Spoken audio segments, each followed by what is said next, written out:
قانونی تحفظ دینے کے فیصلے پر اعتراض جتایا ہے۔ انہوں نے کہا کہ اس گیت کو ترانے کے برابر نہیں سمجھا جا سکتا کیونکہ یہ ایک دیوی کی قصیدہ خوانی ہے۔ انہوں نے کہا کہ ملک کسی دیوی یا دیوتا کے نام پر نہیں چلتا اور یہ کسی ایک دیوی یا دیوتا سے تعلق نہیں رکھتی۔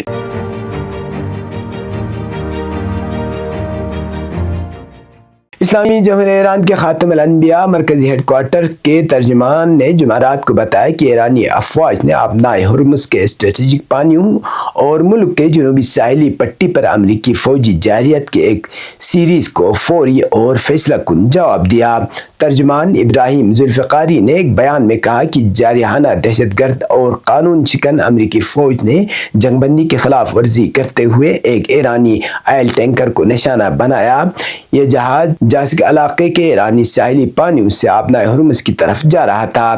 اسی دوران ایک علیحدہ لیکن بیک وقت واقعے میں ایک اور ایرانی جہاز پر حملہ کیا گیا جب آبنائے ہرمز میں داخل ہو رہا تھا۔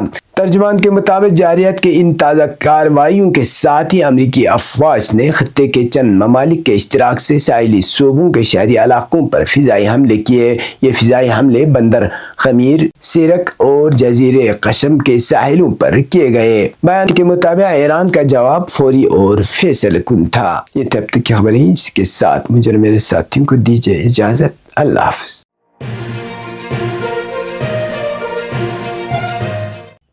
مقامی، قومی اور بین الاقوامی خبروں سے باخبر رہنے کے لیے چینل کو لائک، شیئر اور سبسکرائب کریں، ساتھ ہی بیل آئیکن دبانا نہ بھولیں۔